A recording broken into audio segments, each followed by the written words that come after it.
What happens when an undercover CEO walks into his own hotel and discovers a culture of deception? Instead of trusting reports, this CEO goes undercover as a guest, only to witness hidden fees, dishonest staff, and a manager who turns a blind eye.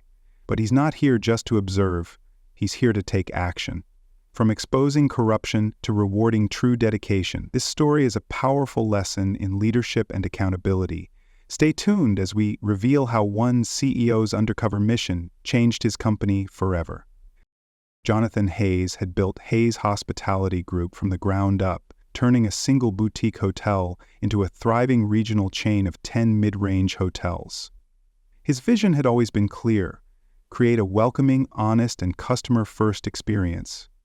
For years, he had prided himself on maintaining high standards, but as the company grew, Jonathan found himself increasingly detached from the day-to-day operations. Reports from his managers painted a perfect picture: smooth operations, happy guests, and steady profits. Yet, online reviews and customer complaints told a different story.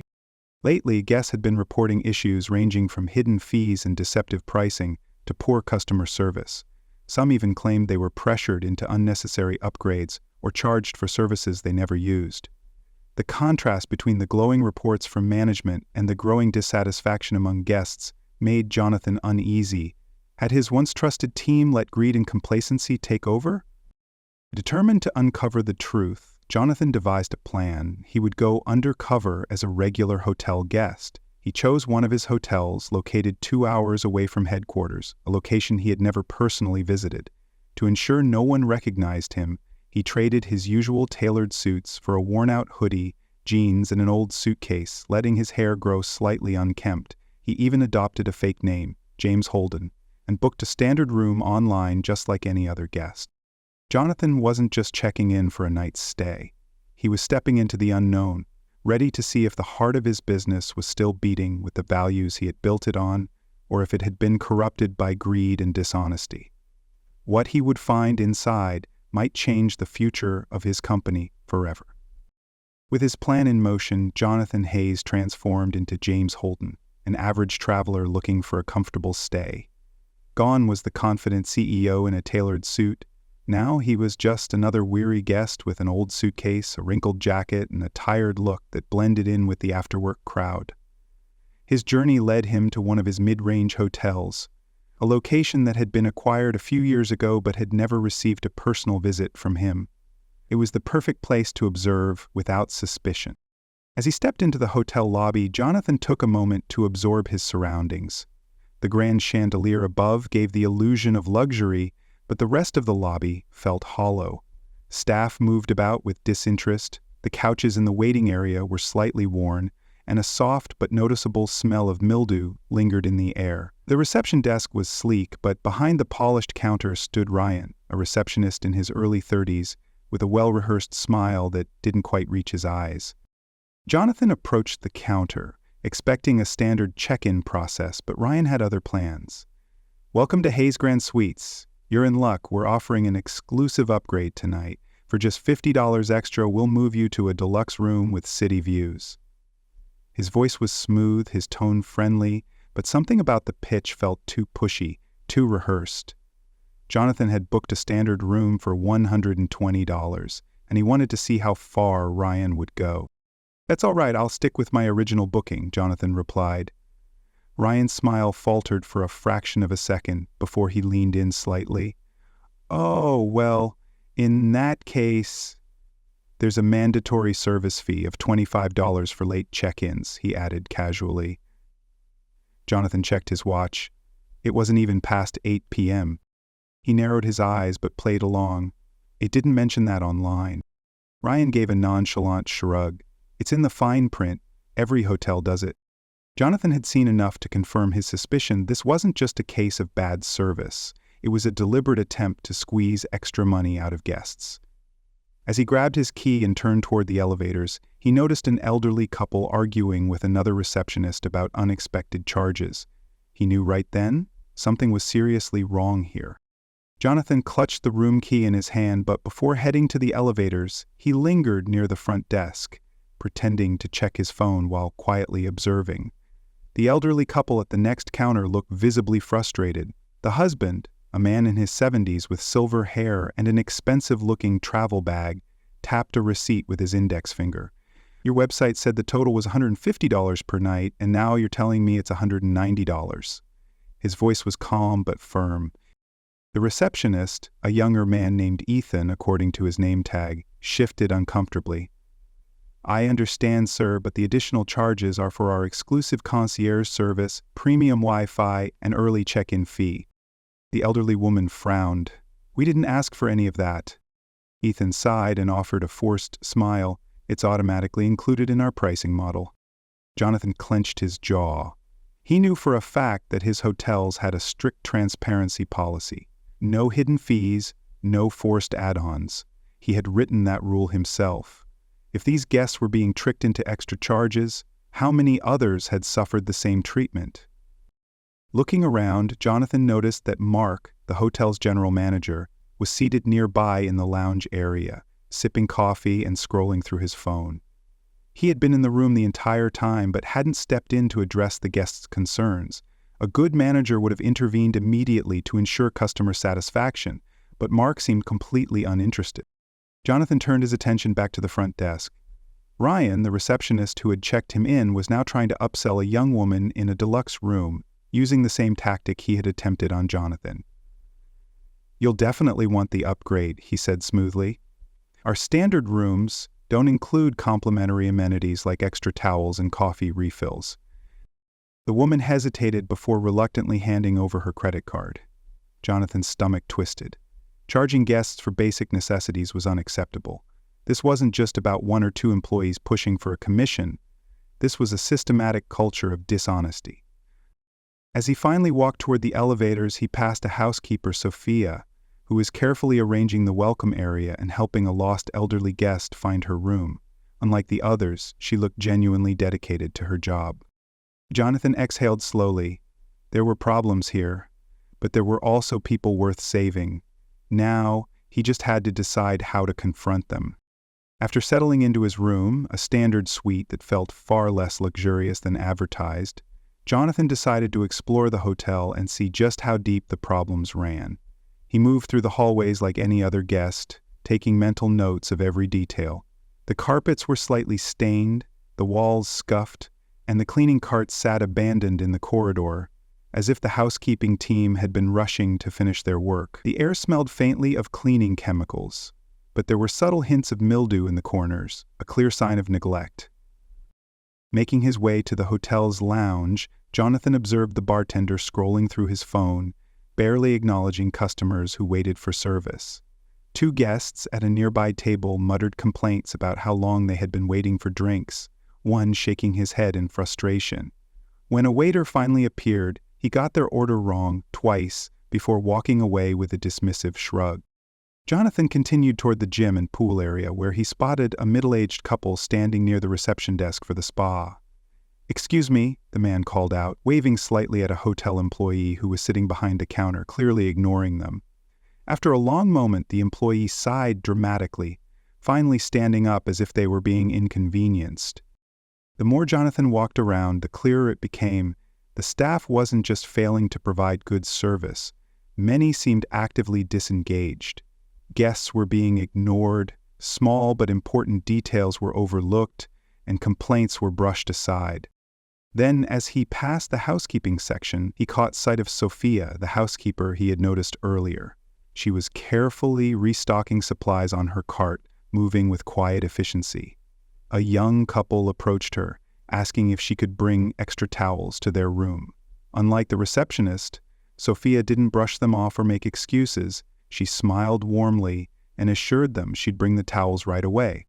Jonathan decided to test her further. He pretended to fumble with his wallet, dropping a $20 bill on the floor just as she passed by. Instead of pocketing it, Sophia immediately bent down, picked it up, and handed it back. "Sir, you dropped this," she said with a genuine smile. Jonathan nodded, impressed. There was still integrity in this hotel. But it was coming from the wrong place. The management had failed, the customer-facing staff had lost their way, but the ones working behind the scenes, the ones least recognized, were the ones holding this place together. It was time to shake things up. The next morning, Jonathan woke early and decided to experience the breakfast service firsthand.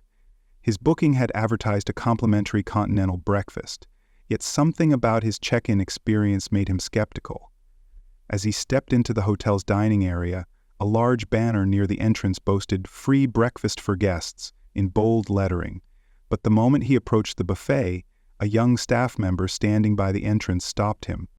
"Good morning, sir. Breakfast is included for premium guests, but standard guests pay $15. The employee's tone was polite but rehearsed, as if they had said it 100 times before. Jonathan frowned. It says right there on the sign that it's complimentary. The employee hesitated for a second before responding, "That's just for certain packages."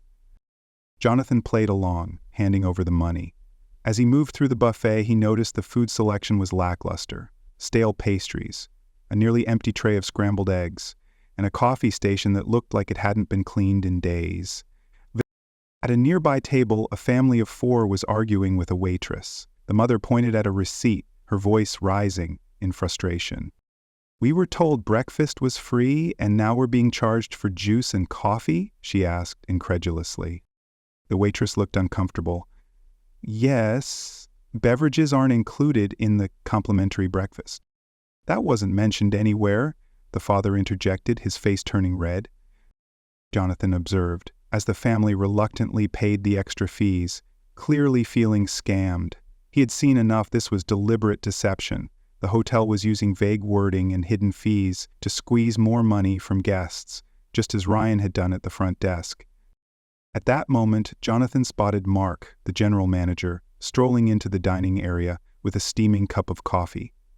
He noticed the frustrated family, but did nothing, instead chatting with another employee and sipping his drink like nothing was wrong. Jonathan clenched his jaw. A good manager would have stepped in to fix the issue, not ignored it. As he sat down with his barely edible breakfast, he overheard Sophia, the housekeeper, helping an elderly woman near the juice station. The woman was struggling to carry her plate, and Sophia immediately stepped in to assist, even though it wasn't her job. Jonathan exhaled slowly. The wrong people were in charge here, and it was time to change that. As Jonathan sat in the dining area, his frustration growing with each hidden fee and disinterested employee, he found himself gravitating toward the one bright spot in the entire hotel: Sophia. Unlike the receptionist and servers, who seemed either apathetic or actively misleading guests, Sophia worked quietly yet diligently, making sure guests had what they needed, even when it wasn't her responsibility. Jonathan watched as she assisted an elderly woman, carefully balancing her plate and cup as she helped her to a table. "Take your time, ma'am," she said warmly. "Let me know if you need anything else." The elderly guest smiled gratefully, a stark contrast to the scowls and frustration Jonathan had seen at the front desk and buffet line. He decided to test Sophia's integrity further. As she passed by his table, he casually dropped his wallet on the floor, letting a few bills spill out. A lesser employee, one who had been shaped by the hotel's toxic culture, might have ignored it or even pocketed the cash. Instead, Sophia immediately bent down, gathered the wallet and money, and handed it back to him. "Sir, you dropped this," she said with a genuine smile. Jonathan nodded, impressed. "Thank you, I appreciate it." She simply shrugged. "No problem, we all have to look out for each other, right?"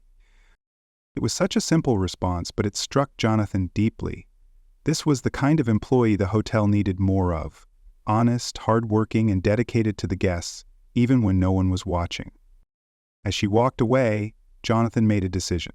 When he revealed himself as CEO, he wouldn't just punish the dishonest employees. He would also reward those who truly deserved it. And if there was one person in this entire hotel who had earned that recognition, it was Sophia. But first, he had to deal with the rot at the top. The next morning, Jonathan Hayes walked into the hotel lobby, not as James Holden, the weary traveler, but as himself, the CEO of Hayes Hospitality Group. Gone were the worn-out clothes and unkempt appearance. Dressed in a sharp navy suit with a confident stride, he immediately turned heads. Employees who had brushed him off the day before now straightened up, sensing something was different. Ryan, the receptionist, looked up from his computer and greeted him with the same forced smile. "Good morning, sir. How can I help you?" Jonathan didn't return the smile. Instead, he placed his business card on the counter, sliding it toward Ryan. Recognition dawned on Ryan's face as he paled. "Marhays," his voice cracked slightly. Jonathan didn't waste time. "I need to see all staff in the conference room, now." Within minutes, the entire hotel team had assembled. The room buzzed with uncertainty. Whispers among employees, nervous glances exchanged. Mark, the general manager, stood near the front, his usual smug confidence replaced by a wary expression. Ryan fidgeted near the back, while Sophia stood off to the side, looking confused but attentive. Jonathan let the silence settle before he spoke. "I built this company on trust, transparency, and customer service. But what I experienced in this hotel over the past 2 days was the complete opposite." His voice was calm, but the weight behind his words was undeniable. He turned to Ryan first. "You lied about room fees, pressured guests into unnecessary upgrades, and overcharged them for services that were supposed to be complimentary." Ryan opened his mouth to respond, but Jonathan raised a hand to stop him. Next, he addressed Mark. "You had multiple opportunities to step in, to support your guests, to manage your team, to uphold the values this company stands for. Instead, you ignored problems, allowed deception, and let guests leave frustrated and disappointed." Mark straightened his shoulders. "Sir, with all due respect, upselling is part of the business." "There's a difference between upselling and scamming customers," Jonathan interrupted, his tone cold, "and you crossed that line." The room was dead silent. Employees shifted uncomfortably, but none dared to speak. Jonathan's gaze softened as he turned to Sophia. "And then there's you, the only person in this hotel who showed genuine care for the guests." Sophia's eyes widened in surprise as Jonathan continued. "I saw how you went out of your way to help customers, not because you had to, but because you actually care. That's what this hotel should stand for." A shift in the air. Some employees looked ashamed, others relieved. But one thing was clear: change was coming. The silence in the room was thick as Jonathan let his words settle. Mark and Ryan shifted uncomfortably, their usual confidence shaken by the realization that their actions had finally caught up with them. Meanwhile, the rest of the staff, some nervous, some clearly relieved, waited anxiously for what would happen next. Jonathan turned his attention back to Mark. "You are the general manager. That means you set the tone for this entire hotel, but instead of leading by example, you let deception and indifference take over." His voice remained steady, but there was no mistaking the disappointment behind it. "I watched you ignore upset guests. I watched you sit back while your staff misled people. And the worst part? You didn't just allow it, you defended it." Mark clenched his jaw. "Sir, I was just following standard business practices." Jonathan narrowed his eyes. "No. You were following a broken system that you allowed to thrive under your watch." He let the words hang before delivering the verdict. "Effective immediately, you are being demoted. A new manager will be brought in, and they will report directly to me." Mark's face drained of color, but he nodded stiffly, realizing there was no room for argument. Next, Jonathan turned to Ryan. The receptionist had been avoiding eye contact the entire time.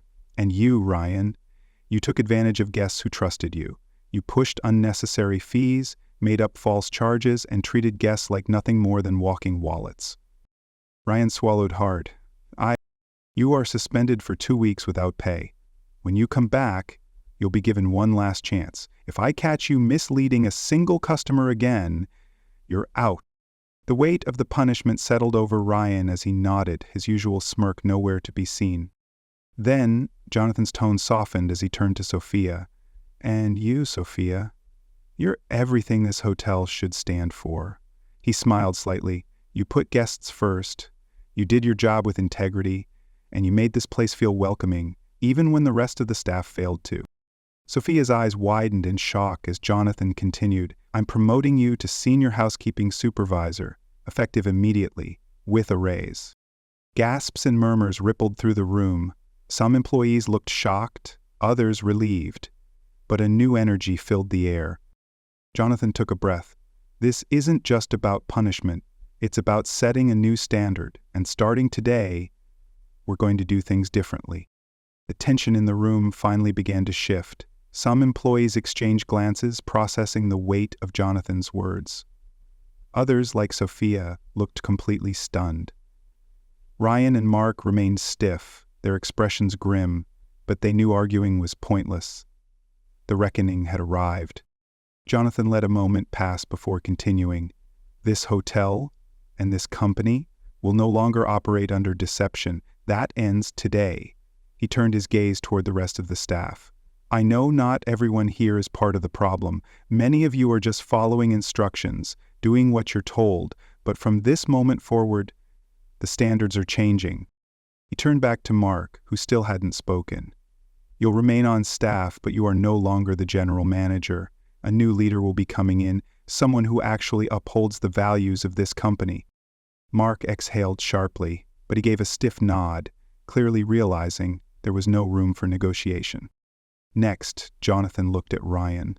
The receptionist had barely moved, standing with his hands clenched at his sides. Ryan, you are suspended for 2 weeks. When you return, you will undergo full retraining, and if I ever hear another complaint about dishonest sales tactics from you, you're gone. No second chances. Ryan swallowed hard and muttered, Understood. Then Jonathan turned to Sophia, whose wide eyes revealed she still hadn't fully processed what had just happened. Sophia, he said with a rare smile, you are exactly the kind of employee this hotel needs. I am promoting you to senior housekeeping supervisor, effective immediately with a raise. A few employees gasped, and Sophia's face flushed. Sir, I don't know what to say. Just keep doing what you're doing, Jonathan said. Keep leading by example. Finally, he addressed the entire team. From today onward, transparency is non-negotiable. There will be no more hidden fees, no more dishonest upselling, and no more managers ignoring customer complaints. There was a beat of silence. Then one of the younger receptionists hesitantly raised their hand. Does this mean we can actually help customers instead of pushing upgrades all the time? Jonathan's smile widened. Yes. It means you can finally do the right thing. For the first time since he had arrived, the atmosphere in the room felt lighter, like a weight had been lifted. Change had finally begun. 2 weeks later, Jonathan returned to the hotel, this time unannounced. As he stepped through the glass doors, he immediately sensed a difference. The energy in the lobby had shifted. The once forced smiles of the front desk staff now seemed genuine, and there was an air of professionalism that had been missing before. Employees moved with purpose, guests were being attended to promptly, and most importantly, there was no tension in the air. Tension was the end. Jonathan approached the front desk, where a young receptionist greeted him warmly. Good evening, sir. Welcome to Hayes Grand Suites. How can I assist you today? She asked, her tone polite but natural. Jonathan noticed the absence of hidden upgrade offers or sneaky service fees. Instead, a clearly printed sign displayed all room rates and additional charges up front. He nodded in approval. Looking around, he spotted Ryan, the once overly aggressive receptionist, assisting a middle-aged couple. His body language was noticeably different, relaxed, professional, and transparent. As Jonathan watched, Ryan calmly walked the couple through their options, explaining everything without any of the usual pressure tactics. When they nodded in appreciation, Ryan smiled. A real one this time. Then Jonathan turned his attention to the new general manager, Olivia, who had replaced Mark. She was engaged with employees, checking in with the housekeeping team, and making sure everything was running smoothly. Unlike Mark, who had spent most of his time avoiding problems, Olivia was actively involved. Finally, he spotted Sophia, now dressed in a slightly upgraded uniform, signifying her promotion. She was speaking with a few new housekeeping staff, patiently training them on best practices. Jonathan caught her eye, and she beamed, walking over. Mr. Hayes, she said, still adjusting to calling him by name. It's good to see you again. How's the new role treating you? Jonathan asked. She grinned. Busy, but I love it. The team's improving every day, and guests seem a lot happier. Jonathan nodded, satisfied. The transformation wasn't just about new policies or leadership. It was about changing the culture. And from what he could see, that change was finally taking root. As he walked toward the exit, he took one last glance around the lobby. This was no longer just another struggling hotel. It was on its way to becoming something better. The story of Jonathan Hayes' undercover visit teaches a powerful lesson about leadership, accountability, and company culture. As businesses grow, leaders can become disconnected from daily operations, relying on reports that may not reflect reality. Jonathan learned that true leadership requires first-hand involvement. Trusting reports is not enough if customer complaints are saying otherwise. The biggest issue at the hotel wasn't just one dishonest employee. It was a culture of indifference where deception was normalized and leadership ignored problems instead of fixing them. Jonathan's intervention proved that change starts from the top. By holding dishonest employees accountable and rewarding those who uphold integrity, he set a new standard for how his business should operate. Another key takeaway is that good employees often go unnoticed in toxic environments. Sophia's quiet dedication stood out amidst the dishonesty, showing that real success isn't built on cutting corners, but on genuine customer service. Ultimately, the story reinforces that businesses thrive when honesty, transparency, and respect for customers come first. Leadership isn't just about profit. It's about ensuring the people within the company represent the values it was built on. When those values are restored, success follows naturally.